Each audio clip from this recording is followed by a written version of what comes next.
Hello दोस्तों, तो आप सभी का स्वागत है एनिमे की इस दुनिया में। तो इस एपिसोड की स्टार्टिंग सून के मॉम डैड को दिखाने से होती है, जहां पर सून के डैड अपने एक फ्रेंड को कॉल करते हैं उनकी कंपनी में इन्वेस्ट करने के लिए, क्योंकि वो बैंक करप्ट हो चुके थे।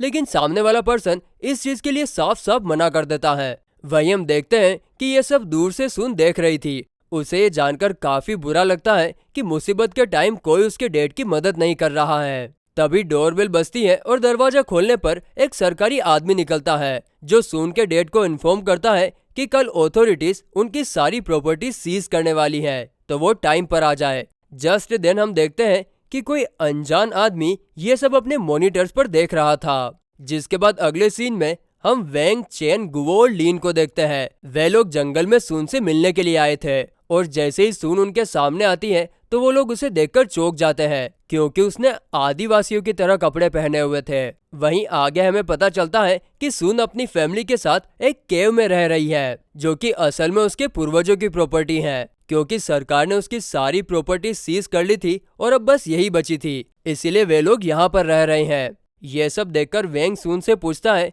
कि एकदम से ऐसा कैसे हो गया, जिस पर सून जवाब देती है कि उनकी कंपनी मैजिकल पिल्स बनाती है, लेकिन जब से दुनिया की स्पिरिचुअल एनर्जी कम हुई है तब से वे लोग प्रॉपर पिल नहीं बना पा रहे हैं, जिसके कारण मार्केट में उनके शेयर्स गिर गए और वे लोग बैंक करप्ट हो गए। तभी सून के डैड वहां पर आकर सभी को बताते हैं कि हमने सालों पहले यहीं से स्टार्ट किया था और अब हम दोबारा मेहनत करके फिर से उसी मुकाम पर पहुंच जाएंगे। वहीं सून के डैड की पॉजिटिव सोच को देखकर सब लोग काफी खुश होते हैं। दूसरी तरफ हम टेंग की फैमिली को देखते हैं। वो सून की फैमिली का बिजनेस डाउन हो जाने के कारण काफी ज्यादा खुश होते हैं, और इसके लिए वे लोग किसी रिच मैन नाम के आदमी को थैंक्स बोलते हैं। गाइस, यहाँ पर हमें रिच मैन का फेस नहीं दिखाया जाता। दरअसल रिच मैन ने मार्केट में नेगेटिव अफवाह दी थी कि सून की कंपनी मैजिकल पिल्स ठीक से नहीं बना पा रही है, जिसके कारण मेजोरिटी शेयर होल्डर्स ने अपने शेयर्स बेच दिए। साथ ही में रिचमैन यहाँ पर यह भी कहता है कि सून की फैमिली के पास अभी भी उनके पूर्वजों की केव है, जिसे हत्या कर हमें उन्हें पूरी तरह से बर्बाद कर देना है। अब यह सब सुनकर टेंग रिचमैन को थैंक्स बोलता है और पूछता है कि आप हमारी इतनी मदद क्यों कर रहे हो, जिस पर रिचमैन कहता है क्योंकि मुझे स्पिरिचुअल एनर्जी चाहिए। अगले सीन में जब वेंग और उसके दोस्त अपने घर जा रहे थे, तभी एक कार उन्हें काफी तेजी से क्रॉस करती है, जिसे वेंग सस्पिशियस नजरों से देखता है। वहीं जब वे लोग ट्रेन से जा रहे थे, तभी चेन सभी को कहता है कि सून की फैमिली काफी हार्ड वर्किंग है और वे लोग जल्द ही कंपनी को फिर से खड़ा कर लेंगे। तभी उन्हें टीवी पर चल रही न्यूज से पता चलता है कि टैंग की फैमिली सून की कंपनी में इन्वेस्ट करने वाली है, जिसके लिए सून टैंग के साथ कोई कॉन्ट्रैक्ट साइन करने वाली है। यह सुनकर सब लोगों को यकीन नहीं होता कि सून टैंग के साथ कॉन्ट्रैक्ट साइन करने वाली है। यह सब जानकर लीन सून को कॉल करने की कोशिश करती है, लेकिन उसका फोन नहीं लग रहा था, जिससे उन सभी लोगों को लगता है कि सून कोई मुसीबत में है और वो ये काम अपने पेरेंट्स के दबाव में आकर कर रही है, जिस पर वेंग उन्हें वापस चलकर सून को वहां से लेकर आने का कहता है। दूसरी तरफ हम देखते हैं कि कॉन्ट्रैक्ट साइन करने की सेरेमनी के लिए केव पर लोगों का आना स्टार्ट हो गया था। इस दौरान हम टैंग के डैड को सून के डैड से बात करते हुए देखते हैं, जिससे हमें पता चलता है कि टैंग की फैमिली ये सब रिच मैन के कहने पर कर रही है, क्योंकि अगर उन्होंने सून की कंपनी में इन्वेस्ट कर दिया तो वो इस जगह के भी मालिक बन जाएंगे। इधर हम ईशा को देखते हैं। उसे अपनी पावर के जरिए पता चल जाता है कि वेंग अपने दोस्तों के साथ यहाँ पर आ रहा है। तभी हम वेंग और सब लोगों को देखते हैं। उन्हें रास्ते में टैंग के दोस्त रोक लेते हैं, जिसे देखकर चेन और गुओ उनसे लड़ने के लिए आगे बढ़ते हैं, लेकिन तभी हमें पता चलता है कि वहां पर ईशा ने अपना जाल बिछा कर रखा है, जिसके कारण चेन और गुओ हिल नहीं पा रहे थे। ये देखकर लिन अपनी स्वॉर्ड का मैजिक यूज करके पिंक कलर की बटरफ्लाई बनाती है, जो ईशा के जाल को तोड़ देती है। इसके बाद चेन और गुओ टैंग के दोस्तों के साथ लड़ने लगते हैं।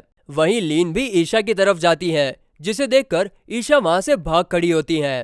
तभी टैंग के दोस्त नोटिस करते हैं कि वेंग उनके साथ नहीं है, जो कि असल में सून को साइन करने से रोकने के लिए जा रहा था। इस तरफ साइन सेरेमनी स्टार्ट होती है। इस दौरान टैंग अपना अंगूठा काटकर पेपर पर छाप लगाता है और फिर वो सेम सून को भी करने के लिए कहता है। सून चाकू से अपना अंगूठा काटने ही वाली थी कि तभी वेंग उसे रोककर अपने साथ बाहर लेकर चला जाता है। अब यह देखकर सून को काफी अच्छा लगता है कि वेंग उसे साइन करने से रोकने के लिए दोबारा उसके पास आ गया है। वहीं जब वे लोग वहां से जा ही रहे थे कि तभी सून के डैड उसे आवाज लगाकर उसे अपना प्रॉमिस याद दिलाते हैं। फिर हमें एक दिन पहले का फ्लैशबैक दिखाया जाता है, जहां पर टैंग के डैड सून की फैमिली के लिए एक ऑफर लेकर आए थे कि वो उनकी कंपनी में इन्वेस्ट करने के लिए तैयार है अगर सून और टैंग कॉन्ट्रैक्ट साइन करे तो। जिसके लिए सून पहले तो साफ साफ मना कर देती है, लेकिन जब उसके पेरेंट्स उसे समझाते हैं कि तुम सिर्फ अपने बारे में ही सोच रही हो, जबकि तुम्हें अपनी कंपनी में काम कर रहे 10,000 लोगों की फैमिली के बारे में सोचना चाहिए, जिसे सुनकर सून कॉन्ट्रैक्ट पर साइन करने के लिए मान जाती हैं। और यही चीज वो प्रेजेंट में वेंग और सभी को बताती है कि मैं कंपनीज के एम्प्लॉइज के लिए खुद को सेक्रीफाइस कर रही हूँ। जिसके बाद वो वापस कॉन्ट्रैक्ट साइन करने के लिए चली जाती हैं। वहीं सून की बातें सुनने के बाद वेंग और सभी लोग उदास होकर वहां से वापस जा ही रहे थे कि तभी वेंग को पानी में कुछ महसूस होता है और चेक करने पर वो एक एंशिएंट डेमन निकलता है जो कि वहां की स्पिरिचुअल एनर्जी को कंज्यूम कर रहा था। और इसी डेमन के कारण सून की कंपनी को ठीक तरह से स्पिरिचुअल एनर्जी ट्रांसफर नहीं हो रही थी। तभी हमें पता चलता है कि इस सब के पीछे रिच मैन का हाथ है। अब वेंग भी ये सब कुछ समझ चुका था, इसीलिए वो अपनी पावर का यूज करके डेमन को पानी से बाहर निकालता है, जिसके कारण वहां पर ब्लास्ट हो जाता है और जितनी भी स्पिरिचुअल एनर्जी उसने कंज्यूम की थी वो सारी वापस अर्थ में चली जाती हैं। और इसके चलते स्टॉक मार्केट में सून की कंपनी के शेयर फिर से बढ़ने लगते हैं। वहीं सेरेमनी में सून साइन करने ही वाली थी कि तभी एक एम्प्लॉय आकर टैंग को बताता है कि उनकी कंपनी के शेयर्स तेजी से नीचे जा रहे हैं। तो दूसरी तरफ सून का सिक्योरिटी गार्ड उन्हें बताता है कि उनकी कंपनी के शेयर्स तेजी से बढ़ रहे हैं। इसके बाद जू टैंग के डैड को अरेस्ट करने के लिए वहां पर आता है, क्योंकि उन्हें पता चला था कि वे लोग डेमंस के साथ मिले हुए हैं।